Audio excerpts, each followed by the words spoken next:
எனக்கு முன்னாலே பேசிய தொடர்கள் பல்வேறு விவரங்களை கூறியிருக்கின்றார்கள்.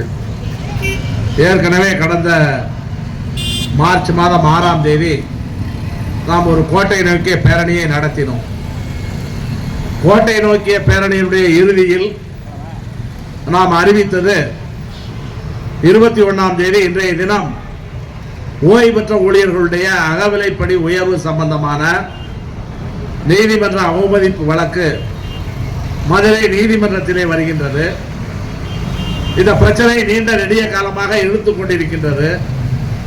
எனவே இந்த பிரச்சனைக்கு தீர்வு காணக்கூடிய அடிப்படையிலே, நீதிமன்றத்தினுடைய கவனத்தை ஈர்க்கக்கூடிய அடிப்படையிலே மதுரை நீதிமன்றத்திலே ஒரு கவன ஈர்ப்பு அணிவகுப்பை நடத்துவோம் என்று இந்த கூட்டத்திலே அறிவித்து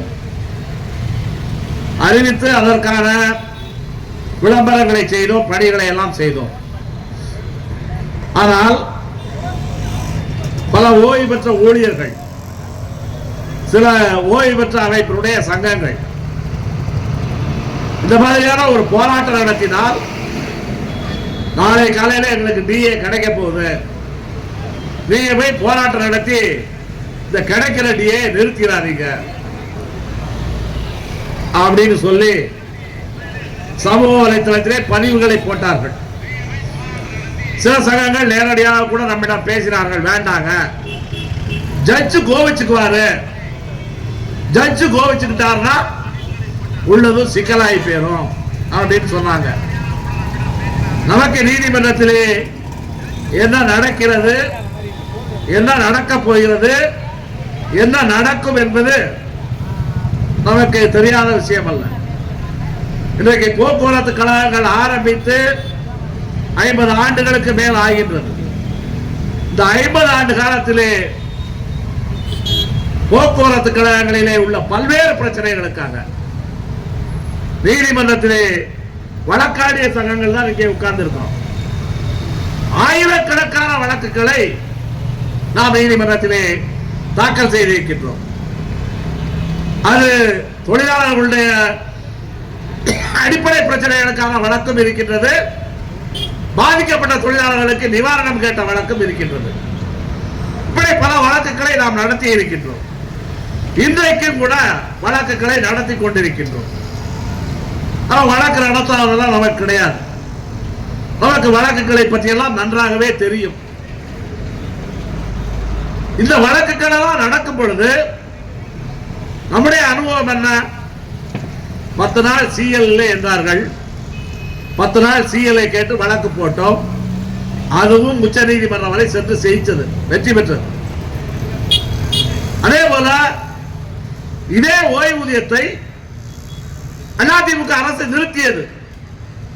அதற்கும் நீதிமன்றத்திலே வழக்கு போட்டு ஓய்வூதியத்தை திரும்ப பெற்றோம். இப்படி வழக்குகள் ஒரு பக்கம் நடத்தினாலும் கூட வழக்கு என்பது, நீதிமன்றம் என்பது நம்முடைய நியாயங்களை நிலைநிறுத்துவதற்கு ஒரு பாதை, ஒரு வழி. ஆனால் ஒரு வழியிலே மட்டும் எல்லாம் முடிந்துடலாம் என்ற நம்பிக்கை, அப்படிப்பட்ட ஒரு மூட நம்பிக்கை நமக்கு கிடையாது.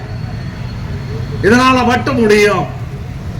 ஒரு பக்கம் நீதிமன்றத்திலே வழக்கு நடத்த வேண்டும், மறுபக்கத்திலே களத்திலே இறங்கி போராட வேண்டும், இன்னொரு பக்கத்திலே நிர்வாகத்தோடு பேச்சுவார்த்தை நடத்த வேண்டும். கடந்த கால வரலாறும் சரி, எதிர்கால வரலாறும் சரி, இப்படித்தான் பிரச்சனையை தீர்க்க முடியும். என்ன பிரச்சனை? இதுல இங்க இருக்கக்கூடிய சங்கங்கள், இப்ப இன்றைக்கு கூட நாம் வழக்கு போட்டிருக்கிறோம். இங்கே கான்ட்ராக்ட் தொழிலாளர்கள் சிலர் வந்திருக்கின்றார்கள். அந்த பிரச்சனையை பின்னால் பேசுகிறேன். கான்ட்ராக்ட் விடும் பொழுது கான்ட்ராக்ட் விட்டது தப்புன்னு சொல்லி வழக்கு நடத்தினோம். இப்பொழுது அந்த வழக்கு உச்ச நீதிமன்றத்திலே இருக்கின்றது. அரசாங்கம் மே மாதத்திலே இருந்து மினி பஸ் இயக்குவதாக சொல்லி இருக்கின்றது. மினி பஸ் இயக்கக்கூடாது, தனியாருக்கு கொடுக்க கூடாது என்று வழக்கு போட்டி இருக்கின்றோம். நாளைய தினம் அந்த வழக்கிலே ஒரு இடைக்கால உத்தரவு கிடைப்பதற்கான வாய்ப்பு இருக்கிறது. அதே போல 1/4/2003 பிறகு பணிக்கு சேர்ந்த தொழிலாளர்களுடைய ஓய்வூதியம் சம்பந்தமான வழக்கு முடிவடையும் கட்டத்திலே இருக்கின்றது. தனிப்பட்ட தொழிலாளர்களுடைய பல நூற்றுக்கணக்கான வழக்குகள்லாம் நடக்குது. இவ்வளவு வழக்குகளை போட்ட தொழிற்சங்கம், இவ்வளவு வழக்குகளை போட்ட தொழிற்சங்கம் ஏன் ஓய்வு பெற்ற ஊழியர்களுடைய டிஏ பிரச்சனையில் வழக்கு போடவில்லை? நம்ம வேற ஒண்ணும் இல்ல, சரி சில ஓய்வு பெற்ற சங்கங்கள் இருக்கிறது, நம்முடைய தோழர்கள் அதிலே வேலை செய்கிறார்கள், அந்த ஓய்வு பெற்ற சங்கங்கள் அந்த வழக்கை நடத்த வேண்டும், நடத்தட்டும், நாம் வேண்டிய உதவிகளை செய்தோம் என்று அவர்களை நம்பி விட்டோம். வேற ஒன்றும் இல்லை. வழக்கு போடுவது ஒரு பிரச்சனையா?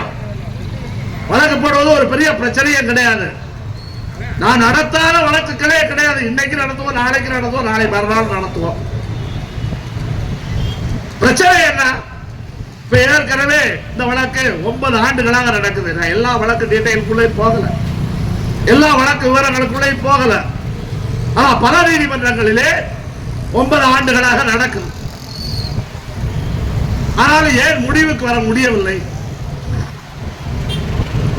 பல காரணங்கள் இருக்கிறது. முதல் பிரச்சனை அடிப்படையான பிரச்சனை. அடிப்படையான பிரச்சனை ஒன்று, இந்த ஓய்வூதிய திட்டத்திலே பணம் இல்லை என்று சொல்லுகின்றார்கள். இந்த பிரச்சனையை 2005ஆம் ஆண்டே சொன்னோம். 2005ஆம் ஆண்டே சொன்னோம். இது 2015க்கு பிறகு பிரச்சனை வரும் என்று சொன்னோம்.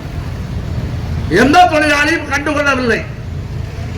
2003க்கு பிறகு வேலைக்கு சேர்ந்த தொழிலாளியை இந்த ஓய்வூதிய திட்டத்திலே இருந்து விலக்கி விட்டால் இந்த ட்ரஸ்டுக்கு எப்படி பணம் வரும்? அதாவது பணம் ஒரு பிரச்சனை. இரண்டாவது, அரசாங்கம் கொள்கை ரீதியாக சில முடிவுகள் எடுக்கிறது.